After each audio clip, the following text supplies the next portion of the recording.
आज हम भारत की एक ऐसी ऐतिहासिक इमारत की कहानी जानने वाले हैं जिसे देखकर आज भी लोग हैरान रह जाते हैं। हम बात कर रहे हैं कुतुब मीनार की। यह मीनार भारत की राजधानी दिल्ली में स्थित है और यह भारत की सबसे प्रसिद्ध ऐतिहासिक इमारतों में से एक मानी जाती है।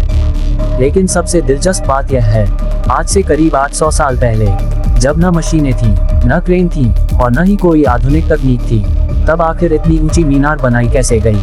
इतने भारी पत्थरों को ऊपर तक कैसे पहुंचाया गया? कितने मजदूरों ने इसमें काम किया? क्या सच में हाथियों की मदद से यह मीनार बनाई गई थी? और आखिर इस विशाल मीनार को बनवाया किसने था? आज हम इन सभी सवालों का जवाब बहुत आराम से और विस्तार से समझेंगे। कुतुब मीनार कहाँ स्थित है? सबसे पहले बात करते हैं कि कुतुब मीनार कहाँ स्थित है। यह मीनार दिल्ली के दक्षिण भाग में स्थित है। दिल्ली का एक बहुत पुराना इलाका है जिसे मेहरौली कहा जाता है। इसी इलाके में एक बड़ा ऐतिहासिक परिसर है जिसे कुतुब कॉम्प्लेक्स कहा जाता है। ये परिसर लगभग कई एकड़ जमीन में फैला हुआ है और इसमें कई प्राचीन इमारतें मौजूद हैं। ये जगह इतिहासकारों के लिए भी बहुत महत्वपूर्ण मानी जाती है। हर साल लाखों पर्यटक यहाँ घूमने आते हैं और कुतुब मीनार को करीब से देखते हैं। जब कोई पहली बार इस मीनार को देखता है तो वह इसकी ऊंचाई देखकर हैरान रह जाता है। कुतुब मीनार की ऊंचाई। कुतुब मीनार की कुल ऊंचाई लगभग 72.5 मीटर है। अगर इसे फीट में मापा जाए तो ये लगभग 240 फीट ऊंची है। यह मीनार इतनी ऊंची है कि दूर से ही दिखाई देने लगती है। इसमें कुल 5 मंजिलें बनाई गई हैं। हर मंजिल के बाहर एक गोल बालकनी बनी हुई है। मीनार नीचे से चौड़ी है और ऊपर जाते जाते पतली होती जाती है। ये डिजाइन बहुत सोच समझकर बनाया गया था ताकि मीनार मजबूत भी रहे और संतुलित भी। कुतुब मीनार किसने बनवाए? अब सवाल आता है, इस मीनार को बनवाया किसने था? कुतुब मीनार का निर्माण शुरू करवाया था कुतुब-उद-दीन ऐबक ने। उन्होंने लगभग 1199 ईस्वी में इसका निर्माण शुरू करवाया था। उस समय दिल्ली सल्तनत की शुरुआत हो चुकी थी और वे इस नए साम्राज्य की ताकत और पहचान दिखाना चाहते थे। लेकिन दुर्भाग्य से वे इस मीनार को पूरा होते हुए नहीं देख पाए। उनके समय में केवल पहली मंजिल ही बन पाई थी। निर्माण आगे किसने कराया? इसके बाद उनके दामाद और दिल्ली सल्तनत के अगले शासक इल्तुतमिश ने इस मीनार का निर्माण आगे बढ़ाया। उन्होंने मीनार की 3 और मंजिलें बनवाईं। इस तरह यह मीनार पहले से काफी ऊंची हो गई। लेकिन कुछ सालों बाद एक भयंकर भूकंप आया जिससे मीनार का ऊपरी हिस्सा टूट गया। इसके बाद दिल्ली के शासक फिरोज शाह तुगलक ने इसकी मरम्मत करवाई और ऊपर की मंजिल को फिर से बनवाया। इस तरह कई शासकों के समय में यह मीनार पूरी हुई। आगे क्या जानेंगे? लेकिन असली सवाल अभी भी बाकी है। इतने भारी पत्थरों को आखिर ऊपर कैसे पहुंचाया गया?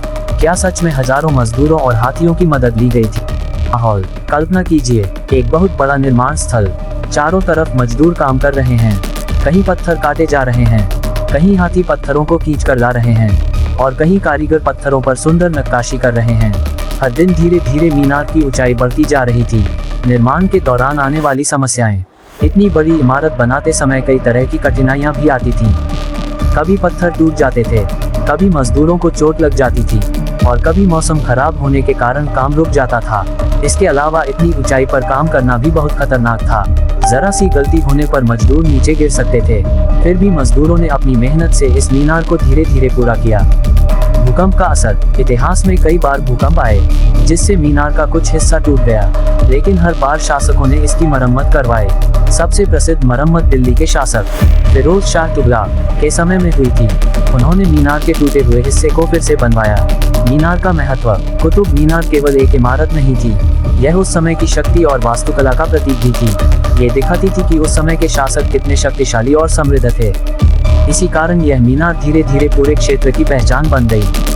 आगे क्या जानेंगे? लेकिन कुतुब मीनार से जुड़े कुछ रोचक रहस्य और तथ्य भी हैं। जैसे मीनार की दीवारों पर लिखे गए लेखों का क्या मतलब है? मीनार के पास मौजूद लौह स्तंभ इतना पुराना होने के बावजूद जंग क्यों नहीं खाता? और आखिर यह मीनार आज भी इतनी मजबूती से खड़ी कैसे है? पत्थरों को कैसे तराशा जाता था? आज के समय में पत्थरों को काटने के लिए मशीनें होती हैं, लेकिन उस समय कारीगर हथौड़े और छेनी जैसे औजारों का इस्तेमाल करते थे। एक पत्थर को सही आकार देने में कई बार कई दिन लग जाते थे।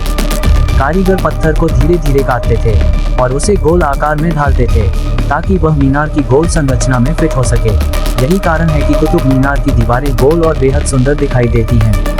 पत्थरों को निर्माण स्थल तक कैसे लाया गया?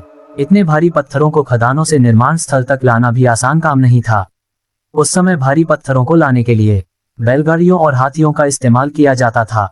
हाथी बहुत शक्तिशाली होते हैं और वे भारी सामान आसानी से खींच सकते हैं, इसलिए बड़े बड़े पत्थरों को हाथियों की मदद से खींचकर लाया जाता था।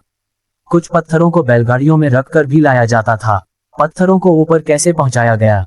अब सबसे रोचक सवाल, इतने भारी पत्थरों को ऊपर तक कैसे पहुंचाया गया? इतिहासकारों के अनुसार उस समय मजदूरों ने मिट्टी का ढलान वाला रास्ता बनाया था। इस रास्ते को धीरे धीरे ऊंचा किया जाता था ताकि पत्थरों को ऊपर तक ले जाया जा सके। मजदूर पत्थरों को लकड़ी के रोलर और रस्सियों की मदद से ऊपर खींचते थे। कुछ जगहों पर लकड़ी के बड़े ढांचे भी बनाए जाते थे, जिन्हें आज हम मचान कहते हैं।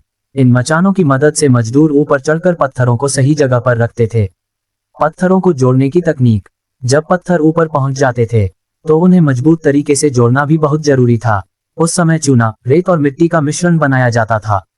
इसे गारा कहा जाता था। ये गारा पत्थरों को मजबूती से जोड़ने का काम करता था। इसी मजबूत तकनीक की वजह से कुतुब मीनार आज भी मजबूती से खड़ी है। नक्काशी का काम, कुतुब मीनार की दीवारों पर बहुत सुंदर नक्काशी की गई है। इन पर अरबी और फारसी भाषा में कई लेख लिखे गए हैं। इन नक्काशियों को बनाने के लिए खास कारीगर बुलाए गए थे। ये कारीगर पत्थरों पर बेहद बारीक काम करते थे। उनकी कला इतनी शानदार थी कि आज भी लोग इन नक्काशियों को देखकर हैरान रह जाते हैं। निर्माण में कितना समय लगा? इतनी बड़ी मीनार का निर्माण 1-2 साल में नहीं हुआ था। कुतुब मीनार को पूरा बनने में कई दशक लग गए। एक शासक के समय में काम शुरू हुआ